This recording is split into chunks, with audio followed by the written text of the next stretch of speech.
మిత్రులారా, ఒక వ్యక్తిని చంపడానికి ఒక రాజు తన సైన్యంతో వెంటాడుతుంటే ప్రాణాలు కాపాడుకోవడానికి ఆ వ్యక్తి ఎక్కడికి వెళ్తాడు? ఏదైనా అడవికో కొండకో వెళ్తాడు. కానీ బైబిల్లో మనం చూసే వీరుడు దావీదు మాత్రం ఎవరు ఊహించని పని చేశాడు.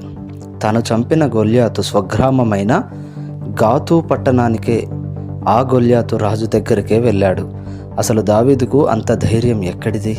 అక్కడ అతను ఎదుర్కొన్న సవాళ్ళేంటి?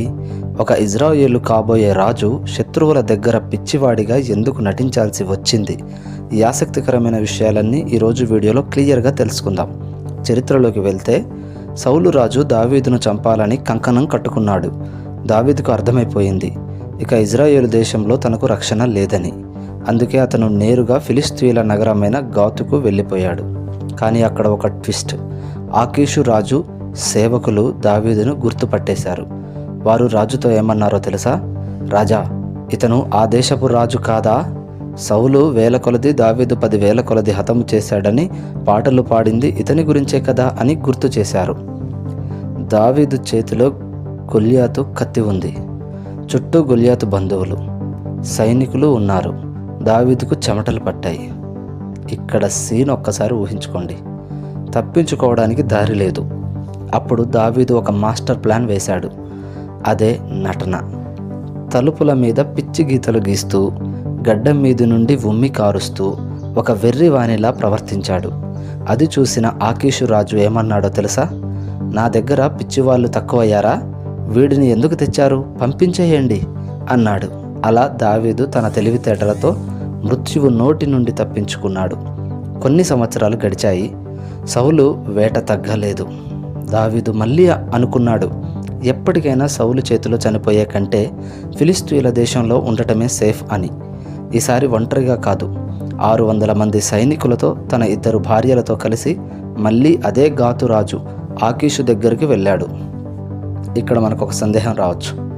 మొదటిసారి పిచ్చివాడన్న రాజు రెండోసారి ఎలా నమ్మాడు? నిజానికి సౌలుకు దావీదుకు పడట్లేదని ఆకీషుకు తెలుసు. శత్రువుకి శత్రువు మన మిత్రుడు అన్న ఫార్ములాను ఆకీషు నమ్మాడు. దావీదు మీద నమ్మకంతో అతనికి సిగ్లగు అనే పట్టణాన్ని రాసిచ్చాడు. కానీ దావీదు అక్కడ ఉంటూనే ఒక రహస్య ఆపరేషన్ చేసేవాడు. ఇజ్రాయేలుకు శత్రువులైన అమాలేకీయుల మీద దాడి చేసి ఆకీషు దగ్గరకు వచ్చి, నేను ఇజ్రాయేలు మీదే దాడి చేశాను అని అబద్ధం చెప్పేవాడు. దీంతో ఆకీషు ఏమనుకున్నాడంటే, దావీదు తన సొంత ప్రజలకే శత్రువు అయిపోయాడు, ఇక జీవితాంతం నా దగ్గరే సేవకుడిగా ఉంటాడు అని గుడ్డిగా నమ్మాడు. చరిత్ర పీక్ స్టేజ్కి చేరింది. ఫిలిస్తీయులు ఇజ్రాయేలు మీద యుద్ధానికి సిద్ధమయ్యారు. ఆకీషు రాజు దావీదును పిలిచి, నువ్వు నా వెంటే ఉండి యుద్ధం చేయాలి అన్నాడు. దావీదు పరిస్థితి ముందు నుయ్యి వెనుక గొయ్యిలా తయారైంది. తన సొంత ప్రజల మీద యుద్ధం చేయలేడు. అలాగని ఆకీషు మాట కాదనలేడు. కానీ దేవుని కార్యం చూడండి. ఇతర ఫిలిస్తీయుల సర్దారులు దావీదును నమ్మలేదు. యుద్ధం మధ్యలో ఇతను మనల్ని చంపి తన యజమానుని సౌలుతో కలిసిపోతాడేమో అని గొడవ చేశారు. దీంతో ఆకీషు బాధపడుతూనే దావీదును వెనక్కి పంపించేశాడు. దావీదు, నువ్వు నాకు దైవదూతలా కనిపిస్తున్నావు, కానీ మా సర్దారులు నిన్ను ఒప్పుకోవట్లేదు, వెళ్ళిపో అన్నాడు. అలా దావీదు ఒక పెద్ద ధర్మ సంకటం నుండి బయటపడ్డాడు. మిత్రులారా, ఈ చరిత్రలో మనం గమనించాల్సిన కొన్ని ఆసక్తికరమైన పాయింట్లు ఉన్నాయి. 1. ఆకీషు రాజు అమాయకత్వం. దావీదును తన సొంత మనిషిగా, నమ్మకస్తుడిగా భావించాడు. అందుకే 1వ రాజులు 2:39లో మనం చూస్తే, షిమీ అనే వ్యక్తి సేవకులు కూడా గాతు రాజు ఆకీషు దగ్గరికే పారిపోయారు. అంటే గాతు పట్టణం శరణార్థులకు ఒక అడ్డగా మారిపోయింది. 2. దావీదు వ్యూహం. ఆపదలో ఉన్నప్పుడు ప్రాణాలను ఎలా కాపాడుకోవాలో, సమయస్ఫూర్తితో ఎలా వ్యవహరించాలో దావీదును చూసి నేర్చుకోవచ్చు. 3. దేవుని రక్షణ. దావీదు తప్పులు చేసినా, అబద్ధాలు చెప్పినా దేవుడు అతన్ని శత్రువుల చేతికి చిక్కకుండా, తన సొంత ప్రజలపై యుద్ధం చేయకుండా అద్భుతంగా తప్పించాడు.